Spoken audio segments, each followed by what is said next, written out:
à toi, c'est Naofel, bienvenue pour cette nouvelle vidéo. Aujourd'hui, je vais te présenter l'endroit où j'habite. Je viens tout juste d'emménager il y a quelques semaines ici à Dubaï. Et l'objectif de la vidéo, c'est de te montrer juste l'appartement où j'habite. On va faire un petit tour, je vais te présenter tout ça et te partager l'endroit où je vis maintenant. Allez, c'est parti.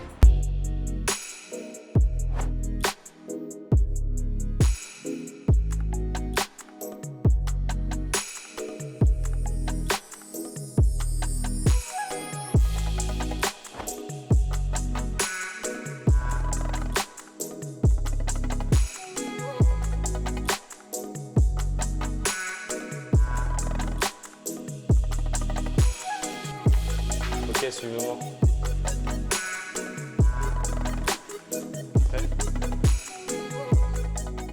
Ok, donc là on est dans l'appartement. Donc ici c'est à peu près un 60-70 mètres carrés, c'est pas très grand. Donc j'ai loué ça, ici ça se loue au mois, tout simplement parce que je suis en attente donc, de tous les papiers concernant mon visa de résidence, etc. Parce que je veux être vraiment résident dubaïote et non pas juste en visa de tourisme long séjour. Mon objectif est vraiment de m'installer définitivement ici. Et honnêtement, donc moi j'ai une femme et une fille de 2 ans. D'ailleurs, vous allez le voir dans l'appartement, il y a des petites poupées ou des choses comme ça qui vont traîner. Et en fait, en famille, ici, vraiment, moi, j'aimerais avoir un cadre de vie plus calme. Donc ici, l'appartement est super, mais on est en plein downtown. Donc comme tu le vois, on est juste en face de la Burj Khalifa ici. Donc tu peux voir la vue plongeante ici, c'est juste magnifique. Et c'est vraiment cool d'habiter ici. Mais le truc, c'est qu'il y a énormément de distractions, il y a beaucoup de circulation, etc. Et moi, j'aime bien finalement la tranquillité, le calme. J'ai envie que ma fille elle puisse jouer au parc juste à côté, d'avoir la piscine, d'avoir toutes les commodités vraiment proches. Et puis voilà, d'avoir une villa un peu sympa. Donc là, je suis juste là temporairement. Un de mes grands rêves, ça a toujours été voilà, d'habiter ici au plus proche du Burj Khalifa. Donc j'ai regardé partout les agences, sur Airbnb, sur Booking, partout. Où est-ce que je pouvais trouver l'appartement, la tour, on va dire, la plus proche du Burj Khalifa. Et j'ai trouvé ça. Alors après, on va parler un peu argent, etc. Combien est-ce que ça coûte, etc. Parce que je sais que ça intéresse pas mal de personnes. Donc voilà, ça c'est un petit peu le salon. Donc là, il y a la cuisine, mais je ne vais pas vous montrer, c'est une petite cuisine, c'est pas ouf, mais on a de quoi faire à manger. Pour tous les jours, on est tranquille. Ici, une petite table à manger. Donc voilà, où je bosse aussi de temps en temps, tranquillement ici. Généralement, je vais descendre au lobby, je vais me mettre en bas, ou puis je vais aller bosser dans un café ou des trucs comme ça. Donc ici, j'ai affiché mes trophées. Donc le premier trophée, c'est pour avoir dépassé 100 000 abonnés sur une de mes chaînes YouTube. Donc c'est une chaîne YouTube où j'apparais pas personnellement. C'est pas la chaîne sur laquelle tu es actuellement en train de voir. Donc voilà, je n'utilise pas mon personnage. Ça, c'est le Tokoma Club. Donc c'est un petit trophée. Je trouve que c'est une jolie décoration. Ça fait vraiment, ça fait joli voilà, dans une pièce à vivre. C'est une décoration que j'ai eue pour avoir dépassé plus d'1 million de dollars sur un seul tunnel de vente.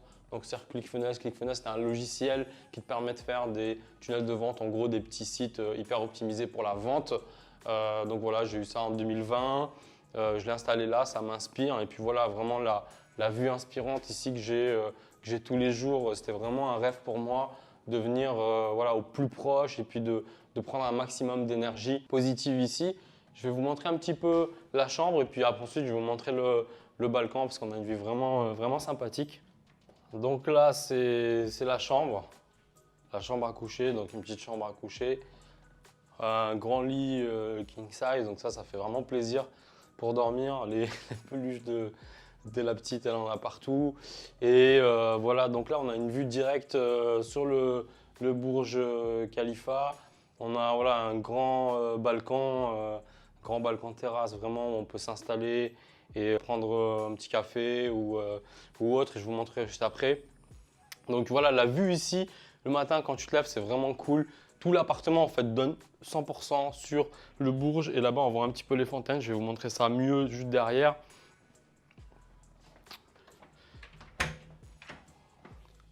Donc là, une petite salle de bain, assez sympa. C'est pas très grand, mais ça reste correct. Ça reste correct, voilà. C'est largement suffisant pour nous trois.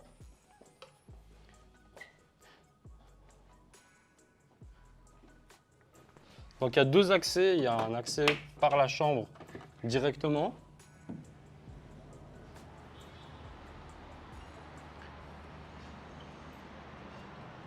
Donc voilà le salon. Donc là, je m'installe ici tranquillement. Généralement, le petit rituel du soir ici, je me suis découvert une passion pour la chicha ici. Il y en a partout. Il y a des bars à chicha vraiment partout. Du coup, je me suis commandé une super chicha faite à la main en Égypte ou je sais pas trop quoi, mais vraiment, elle est cool. Ça fait vraiment plaisir. Et donc voilà, le soir, je prends une petite chicha de temps en temps avec ma femme et voilà, on kiffe. Il fait beau toute l'année ici. Il pleut pratiquement jamais et on a cette vue splendide sur le Burj Khalifa et puis les fontaines la nuit qui s'illuminent, etc. C'est vraiment magnifique ici la nuit. Je vous mettrai quelques images et on voit pleinement le Burj Khalifa là.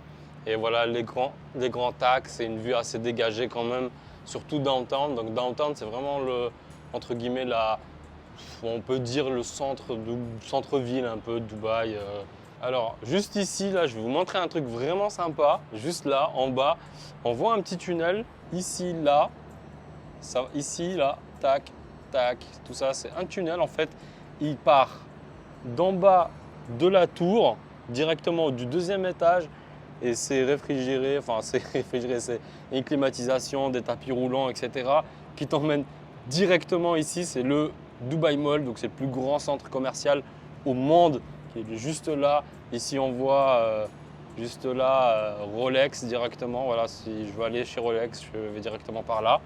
Et voilà, enfin, il y a tout ici pour que tu consommes, etc. Il y a un vrai mindset, un vrai état d'esprit d'entrepreneur. On est tout le temps en train de te vendre, te vendre, te vendre, te vendre. Et en France, il y a une espèce de tabou dès que quelqu'un essaie de te vendre un truc. Je sais pas, tu te sens mal ou comme si on essaie de te voler ou de te prendre ton argent. Alors qu'ici, tout le monde te vend. Même le taxi, s'il peut te vendre un truc, il va te le vendre. Et c'est tout à fait normal. Et ça, c'est vraiment cool. Il y aura un petit peu moins de bruit dans le salon.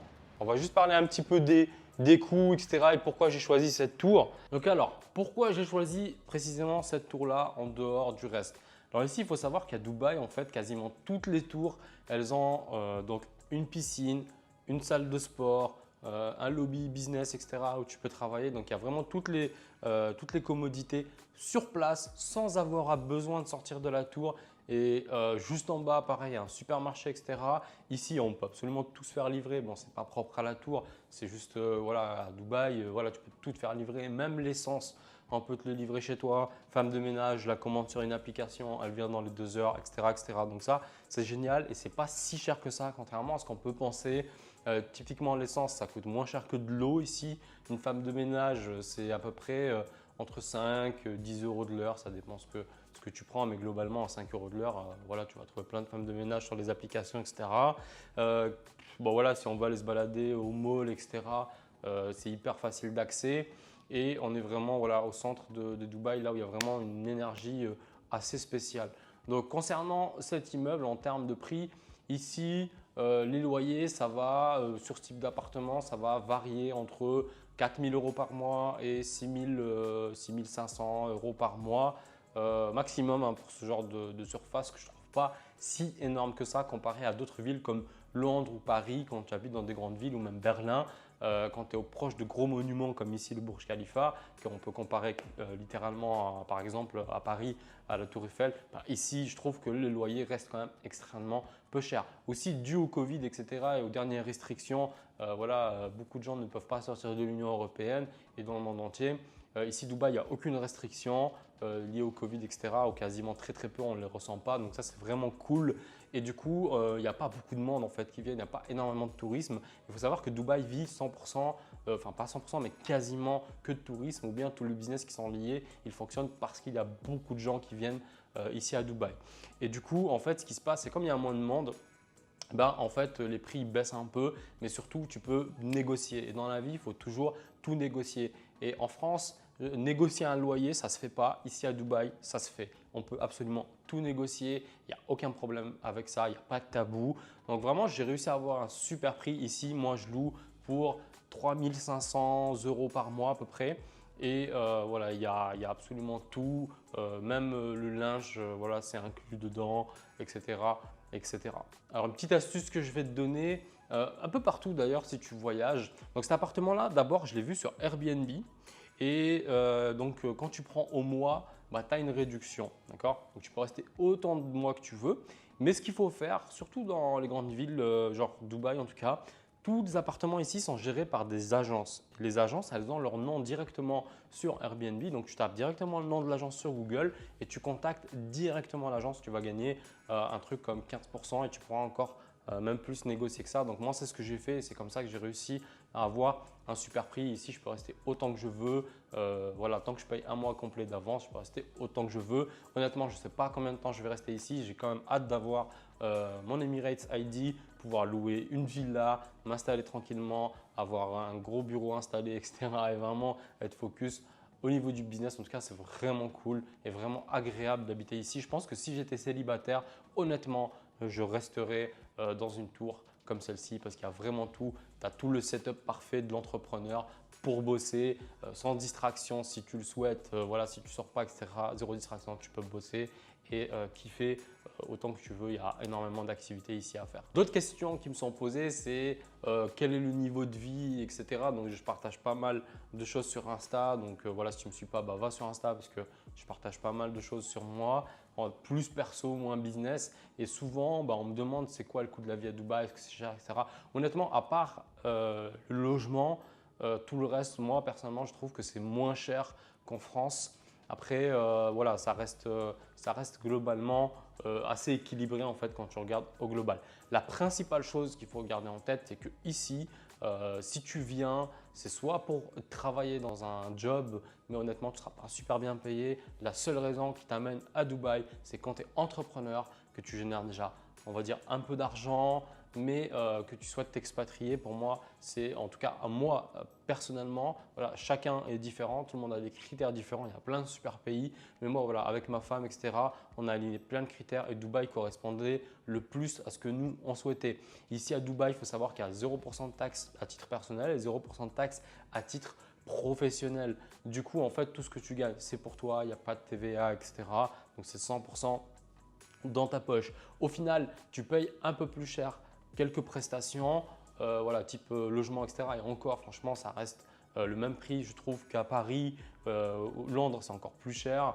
Et du coup, au final, tu as un truc de largement meilleure qualité. Au niveau de la qualité de vie, c'est vraiment un truc de fou ici. C'est vraiment niveau supérieur. Au niveau du service à la personne, franchement, j'ai jamais vu ça. J'ai jamais vu autant de services et autant de bienveillance de la part des gens qui bossent ici. Ils font pas la gueule toute la journée. Tu arrives à la caisse, les gens sont souriants, etc. Et peu importe que la personne soit femme ou homme de ménage ou bien que ce soit le banquier ou tout ce que tu veux. Ici, tout le monde est vraiment courtois et tout le monde se respecte. Et ça, vraiment, c'est très appréciable parce que dès que tu te lèves le matin, tu es déjà baigné dans une bonne ambiance, c'est positif. Et du coup, tu peux cartonner dans ton business. Donc voilà, pour moi, pour toutes ces raisons, en termes de coût et de qualité de vie alignée, au final, j'y retrouve largement, mais largement mon compte. Et donc ici, je pense que voilà, à part le loyer qui peut être un peu plus cher par rapport à certaines villes de France ou de Belgique ou de Suisse. Alors c'était en Suisse, j'en parle même pas parce que voilà, vous avez des loyers qui sont quand même beaucoup plus élevés qu'en France. Mais globalement, ça reste la même chose et on a une meilleure qualité de vie pour résumer tout ça. Honnêtement, moi, c'est des points qui ne me gênent pas, mais il faut quand même les souligner ici. Je pense que le plus gros point négatif, c'est l'été. Il fait vraiment très chaud. Alors, j'ai vécu pas encore d'été ici. Je ne sais pas si je vais rester ici en été. Je pense que le premier été, je vais probablement rester une bonne partie ici parce que tout est climatisé, etc. Mais vraiment, il fait très chaud. Et du coup, ça peut être vraiment contraignant pour certaines personnes. L'autre point négatif, c'est que ici, la scolarité, comme dans d'autres pays, pour nous Français, on n'a pas l'habitude, ça coûte extrêmement cher. Enfin, extrêmement cher. tout est relatif, mais genre quand tu payes rien et que tu arrives ici et que tu dois payer 1200, 1300 euros par mois pour une crèche, honnêtement, ça peut paraître un peu élevé pour certaines personnes. Donc, il faut vraiment en avoir conscience. Et l'autre point négatif, je dirais, c'est que ça manque vraiment beaucoup d'authenticité. Ici, il n'y a pas d'histoire. En France, il y a énormément d'histoire, de patrimoine, de culture, etc. Ici, étant donné que c'est très récent, ça a peut-être, je sais plus, 50 ou 60 ans, ou peut-être moins en fait, je ne sais pas vraiment, mais c'est très récent, donc il n'y a pas vraiment beaucoup d'histoire. Tout est neuf, ça construit extrêmement vite. Ici, derrière moi, il y a un immeuble, ça construit jour et nuit. Genre, toute la nuit, les gens travaillent. Ici, tout va très, très, très, très, très vite. Ça construit aussi vite que ça passe à autre chose. Donc voilà, tout peut paraître un petit peu éphémère en fait au fur et à mesure, en fait, qu'on se rend compte voilà, que voilà, il n'y a pas d'authenticité dans ces choses-là. Personnellement, ce n'est pas quelque chose qui me dérange. Moi, je suis là vraiment pour le mindset, pour le réseau, parce que je kiffe vraiment ici l'état d'esprit, la sécurité, c'est un truc de malade. Donc là, je ferme quasiment jamais la porte ici. Tu peux laisser tout ce que tu veux, des colis. J'ai reçu l'autre jour un colis Amazon, il y avait dedans des AirPods Pro. Ils sont restés 4 heures devant la porte, personne ne va voler. Combien de fois on laisse la poussette avec le sac de ma femme ouvert, on oublie un peu, on se balade et tout, rien ne bouge. Ici, ils rigolent vraiment pas avec les vols et la sécurité. C'est pris en direct ou on te vire du pays ou voilà, ça va très très très très très loin. Et ici, c'est vraiment, la sécurité, c'est incroyable. On est vraiment, vraiment tranquille. Donc, ça fait partie aussi des choses qui m'ont amené ici. Quoi qu'il en soit, je ferai une autre vidéo sur les points positifs, les points négatifs et les vraies raisons de ma venue ici. Donc là, je t'ai donné les principales et bien évidemment pour les impôts aussi. Même si je garde encore une structure en France et que je vais continuer de payer certains impôts en France, etc. Parce que voilà, peut-être que je reviendrai un jour, je ne sais pas trop. Je ne me mets pas de pression en fait, on ne se met pas de pression. Si on est bien, on reste. Si on n'est pas bien, on bouge dans un autre pays ou bien on retourne en France, ça, on verra. Quoi qu'il en soit, je te remercie d'avoir suivi cette vidéo. N'oublie pas de me suivre sur Insta si tu veux connaître mes aventures. Abonne-toi à la chaîne pour ne pas rater les futures vidéos et dis-moi en commentaire si tu apprécies ce genre de vidéo un peu plus lifestyle ou un peu plus où je parle de moi et un tout petit peu moins business ou juste basé sur des conseils un petit peu comme ça, mindset. Si ça te dit, dis-le moi en commentaire. Dis-moi également ce que tu penses toi de Dubaï. Est-ce que tu aimerais venir vivre ici? Est-ce que tu as déjà vécu ici? Ça t'a pas plu? Tu es parti? Ou est-ce que tu détestes complètement? Dis-moi ce que tu penses de Dubaï. Ton avis m'intéresse. Je répondrai à tous tes commentaires. Je te dis à très vite. C'était Naoufel. Ciao, ciao.